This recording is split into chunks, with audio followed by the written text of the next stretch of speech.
నమస్తే, welcome to our channel. నేను మీ శాలిని. దాదాపు 6 ఏళ్ల తర్వాత అక్రమాస్తుల కేసుపై మాజీ ముఖ్యమంత్రి జగన్మోహన్ రెడ్డి నాంపల్లి కోర్టుకు హాజరవుతున్నారు. ఇక ఆ పరిణామాలు ఏ విధంగా ఉండబోతున్నాయి, ఇలాంటి అంశాలన్నీ చర్చించే ముందు స్టూడియోలో ఉన్నారు సీనియర్ జర్నలిస్ట్ సత్యమూర్తి గారు ఉన్నారు. వారిని అడిగే విషయాలను తెలుసుకునే ప్రయత్నం చేద్దాం. నమస్కారం సార్. నమస్తే సార్, జగన్మోహన్ రెడ్డి గారు అక్రమ ఆస్తుల కేసుపై ఎన్నో కేసులు నమోదై ఉన్నాయి. అయితే ఇప్పటికీ బెయిల్ మీద తిరుగుతుందో అందరికీ తెలిసిందే. చాలా ఏళ్ల తర్వాత నాంపల్లి కోర్టుకి హాజరవుతున్నారు.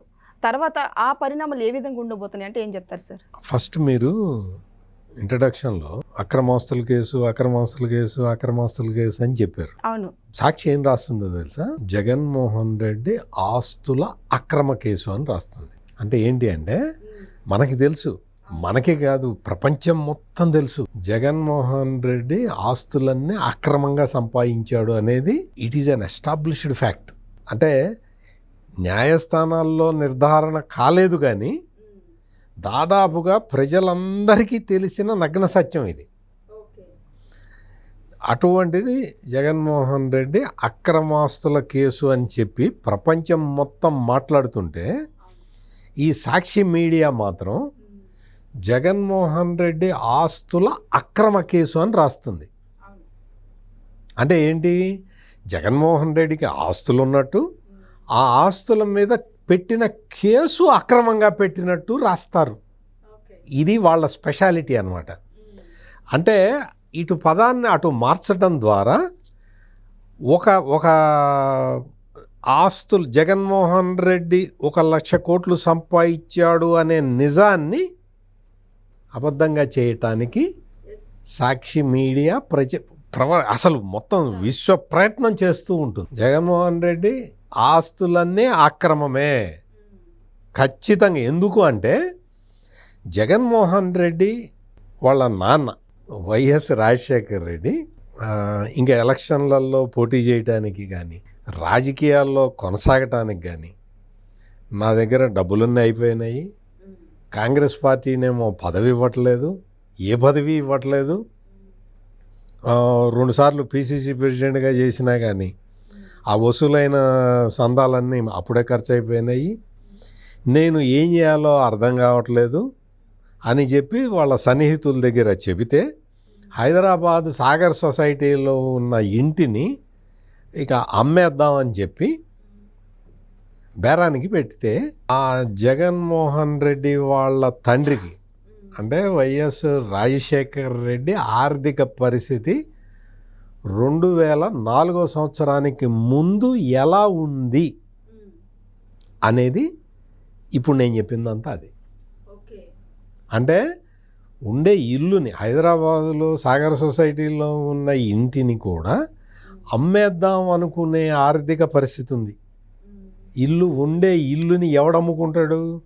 ఇంకా మొత్తం అయిపోయింది, ఇంకా వేరే మార్గం ఏమీ లేదు. ఇంట్లో భార్యా పిల్లల బంగారం కూడా అమ్మేసిన తర్వాత ఇంకా మిగిలింది లాస్ట్ రిసార్ట్ ఇల్లు అమ్ముకుంటారు. ఇల్లు ముందర అమ్ముకోరు. ఉండే ఇల్లు అమ్ముకుంటారు. 4 ఇళ్ళు ఉంటే ఒకటి అమ్ముకుంటే పర్వాలా, ఉన్న ఒక్క ఇంటిని కూడా అమ్మేసుకుంటున్నాడు అంటే మొత్తం కంప్లీట్గా భూమట్టానికి వచ్చినట్టు లెక్క. అటువంటి ఆర్థిక పరిస్థితి ఉన్న రాజశేఖర్ రెడ్డికి కొడుకుగా జగన్మోహన్ రెడ్డికి, అంటే 2004లో రాజశేఖర్ రెడ్డి ముఖ్యమంత్రి కాగానే ఈయన ఆస్తులకి రెక్కలు వచ్చినాయి. కంపెనీలు, కొత్త కంపెనీలు ఎక్వైర్ చేశాడు, పెద్ద కంపెనీలను ఎక్వైర్ చేశాడు. ఇండియా సిమెంట్స్ అని చెప్పి అసలు అప్పటికే మార్కెట్ లీడర్. అటువంటి ఇండియా సిమెంట్స్ కంపెనీ అప్పటికి ఇంకా స్టార్ట్ కానీ భారతీయ సిమెంట్స్లో షేర్లు కొంటుంది. ఎట్లా కొంటుంది? అప్పటికే మార్కెట్ లీడరు. ఈ భారతీయ సిమెంట్ ఏమో అప్పటికి ఇంకా స్టార్ట్ కాలేదు, భారతీయ సిమెంట్ షేర్లు కొనేస్తుంది ఇండియా సిమెంట్స్కి. ఆ తర్వాత గవర్నమెంటు సున్నపు రాళ్ళ గనులన్నీ లీజుకి ఇస్తుంది. అంటే ఏంటి? Quid pro quo. ఇటువంటివి 1 కాదు 2 కాదు, ఈ కేసులన్నీ జగన్మోహన్ రెడ్డి మీద పెట్టి ఈ జగన్మోహన్ రెడ్డి సంపాదించిన ఆస్తులు, అక్రమ ఆస్తులన్నిటినీ కూడా దాదాపుగా జప్తు చేసి ఎన్ఫోర్స్మెంట్ డైరెక్టరేట్ వాళ్ళు వచ్చారు మధ్యలో.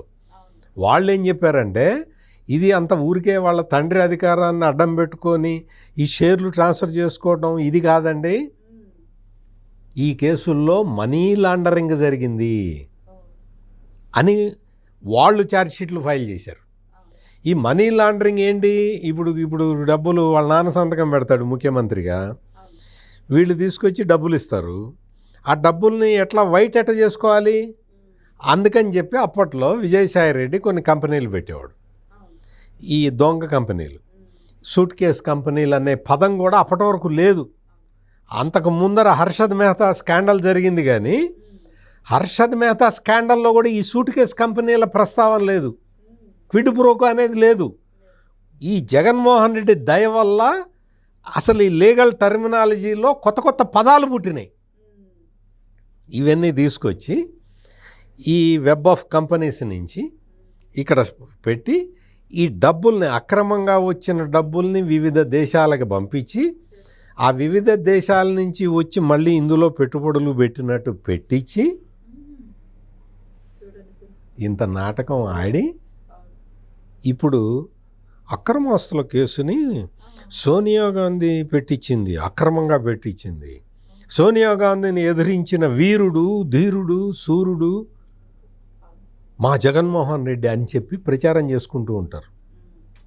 సోనియా గాంధీ పెట్టించిందా? సోనియా గాంధీ పెట్టించిందా అన్న విషయం అప్పట్లో బాగా ప్రచారం చేశారు. ఎప్పుడైతే ఆంధ్రాలో కాంగ్రెస్ మాయమైపోయిందో, అంటే రాష్ట్ర విభజన తర్వాత కాంగ్రెస్ పార్టీ మాయమైంది, ఆవిరైపోయింది, అదృశ్యమైపోయింది. దాంతో ఏం మొదలుపెట్టారు? ఈ అక్రమాస్తుల కేసులన్నీ చంద్రబాబు నాయుడు పెట్టినట్టు ప్రచారం చేసుకున్నాడు. చంద్రబాబు నాయుడు పెట్టించాడు, చంద్రబాబు నాయుడు నన్ను జైలుకి పంపించాడు. ఇంకా అప్పుడు సోనియా గాంధీ పేరు చెప్పడానికి వీలు లేదు కదా, కాంగ్రెస్ పార్టీ లేదు అక్కడ, ఆంధ్రాలో కాంగ్రెస్ పార్టీ లేదు కాబట్టి చంద్రబాబు నాయుడు పెట్టించాడు, చంద్రబాబు నాయుడు పెట్టించాడు, చంద్రబాబు నాయుడు పెట్టించాడు అని చెప్పుకుంటూ తిరిగాడు. అంటే వీళ్ళ అక్రమాలు, అన్యాయాలు ఇవన్నీ కూడా అప్పుడు సిబిఐ జాయింట్ డైరెక్టర్గా లక్ష్మీనారాయణ ఉండేవాడు. ఆ లక్ష్మీనారాయణ మొత్తం ఇదే పని మీద ఉండేవాడు. మొత్తం కేసులన్నీ తీసుకొచ్చి మొత్తం అన్ని సాక్ష్యాలు, ఆధారాలతో సహా ఒక ట్రక్కులోడు డాక్యుమెంట్లు సాక్ష్యాలుగా పెట్టాడు. అంత చేస్తే 16 నెలల పాటు ఈ అక్రమాస్తుల ఓనర్కి బెయిల్ కూడా రాలే. అటువంటి జగన్మోహన్ రెడ్డి ఈ రాష్ట్రానికి ముఖ్యమంత్రి అయిపోయి మళ్ళీ ఇంక ఎంత కొల్లగొట్టాడో అవన్నీ చూస్తున్నాం కదా, అక్రమ మద్యం కేసులు, ఆ కేసులు, ఈ కేసులు. ఈ కూటమి ప్రభుత్వం ఏంటి అంటే మనం చట్ట ప్రకారం వెళ్దాం, న్యాయబద్ధంగా వెళ్దాం, మనం లేదు రాజధర్మాన్ని పాటించాలి, మనం అన్యాయంగా వాళ్ళ మీద కేసులు పెట్టించకూడదు, వాళ్ళని కక్ష సాధింపుగా అరెస్టు చేయకూడదు, ఏదైనా సరే రాజధర్మం ఉండాలి అన్న ఒక నియమ నిబంధన పెట్టుకొని సిద్ధాంత ప్రకారం పోతున్నది కాబట్టి జగన్మోహన్ రెడ్డి ఇంకా బయట తిరుగుతున్నాడు, లేకపోతే లోపల ఉండాల్సిన వాడు. ఇప్పుడు ఏంటి అంటే ఈయన అప్పుడు లండన్ వెళ్ళాడు కదా, లండన్ తడతడకి లండన్ వెళ్తుంటాడు, ఈయన కూతుర్లు అక్కడ ఉన్నారని చెప్పి అదొక బేతాళ కథ. కూతుర్ల దగ్గరికి వెళ్ళటం, కూతుర్లతోటి మేము మాట్లాడుతున్నాము, మేము వెళ్తామని చెప్పి చెప్పటం. అధికారంలో ఉన్నప్పుడైతే ఇక్కడి నుంచి మొదలయ్యి హైదరాబాద్ వెళ్ళి హైదరాబాదులో వాళ్ళ మిస్సెస్ని ఎక్కించుకొని అక్కడి నుంచి మధ్యలో ఎక్కడో ఆగి ఆ తర్వాత మళ్ళీ ఇంకో చోట ఆగి అక్కడి నుంచి చివరికి లండన్ పోయి కూతుళ్ళని కలుస్తాడనమాట. స్పెషల్ ఫ్లైట్, ప్రత్యేక విమానం, ఈయన కోసం ప్రత్యేక విమానం, ప్రజల డబ్బులే కదా. ఎప్పుడైతే అధికారం ఓడగొట్టారో ప్రజలు, అప్పుడు మామూలుగా మళ్ళా టికెట్ కొనుక్కొని పోతున్నాడు. ఆ టికెట్ కొనుక్కొని పోవటానికి కూడా నువ్వు ఎన్నిసార్లు అన్నా అన్నిసార్లు నువ్వు కోర్టు పర్మిషన్ తీసుకోవాలి, కోర్టుకి చెప్పి పోవాలి. మొన్న లాస్ట్ టైం వెళ్ళినప్పుడు కోర్టు చెప్పింది, ఏంది తరతడకి నువ్వు లండన్ గిండన్ అంటావు, నువ్వు లండన్ నుంచి రాగానే కోర్టుకి అటెండ్ కావాలని చెప్పి అడిగింది. కోర్టుకి అటెండ్ కాకుండా తప్పించుకోవటానికి రకరకాల కారణాలు చెప్పాడు ఈ జగన్మోహన్ రెడ్డి. వాయిదాలు వేసుకుంటూ వస్తుంది. లేదు నేను చాలా బిజీగా ఉంటా రకరకాలుగా చెప్పాడు. చెబితే కోర్టులో సిబిఐ వాళ్ళు వాదించారు. ఇతను ఇట్టగే చెప్తుంటాడు, ఈసారి మాత్రం రావాల్సిందే అని సిబిఐ గట్టిగా పట్టుకొని కూర్చునేసరికి జగన్మోహన్ రెడ్డి ఫైల్ చేసిన పిటిషన్ని విత్డ్రా చేసుకున్నాడు. అంటే నేను రాలేను, నేను చాలా బిజీగా ఉన్నాను, నేను మాజీ ముఖ్యమంత్రిని, వీడియో కాన్ఫరెన్స్ కాల్ ద్వారా నేను పులివెందుల ఎమ్మెల్యేని, అది ఇది రకరకాలు రాసి పెట్టుకున్నాడు. ఆ తర్వాత ఆ పిటిషన్ని విత్డ్రా చేసుకున్నాడు జగన్మోహన్ రెడ్డి. విత్డ్రా చేసుకొని ఇప్పుడు కోర్టుకి అటెండ్ కాబోతూ ఉన్నాడు. ఇంతవరకు మనం సిబిఐని అప్రిషియేట్ చేయాలి. కాకపోతే ఇప్పుడు సిబిఐ కోర్టు జడ్జి గారు కొంచెం జాగ్రత్తగా ఉండాల్సిన అవసరం ఉంది. ఎందుకు అంటే జగన్మోహన్ రెడ్డి ఓ టైం ఇచ్చాడు. Jaganmohan Reddy tour program release చేశాడు. ఆ టూర్ ప్రోగ్రాంలో జగన్మోహన్ రెడ్డి కోర్టుకి టైం ఇచ్చాడు, సిబిఐ న్యాయమూర్తికి టైం ఇచ్చాడు, సిబిఐ న్యాయస్థానానికి టైం ఫిక్స్ చేశాడు. ఈ టైం లోపల నన్ను పిలవండి అని ఫిక్స్ చేశాడు. టైం ఫిక్స్ చేస్తున్నాడు. సిబిఐ కోర్టు జడ్జి దీన్ని పరిగణలోకి తీసుకోవాలి. నువ్వు పిలిస్తే బలానా రోజు వస్తాను అంటే రావాలి. కోర్టుకి కండిషన్లు పెడుతున్నాడు. ఈయనట 9 గంటలకి departure from residence at Tadepalli Guntur district to Gannavaram airport. 9 నుంచి గాలిలో ఎగురుకుంటూ వస్తాడు. వచ్చిన తర్వాత 11:30కి arrival at CBI court Nampally Hyderabad. 11:30కి arrival at CBI court Nampally Hyderabad. 12:30 వరకే ఉంటాడు. జడ్జి గారు గమనించండి దీన్ని. 12:30కి departure from CBI court Nampally to residence at Lotus Pond. అంటే జడ్జికి గంట టైం ఇచ్చాడు. జడ్జికి గంట టైం ఇచ్చి ఆ తర్వాత ఇంకా లోటస్ పాండ్లో విశ్రాంతి తీసుకుంటాడో ఏం తీసుకుంటాడో తర్వాత ప్రోగ్రాం చాలా ఉంది. అంటే కోర్టుకి టైం పెడతావా, జడ్జికి టైం పెడతావా?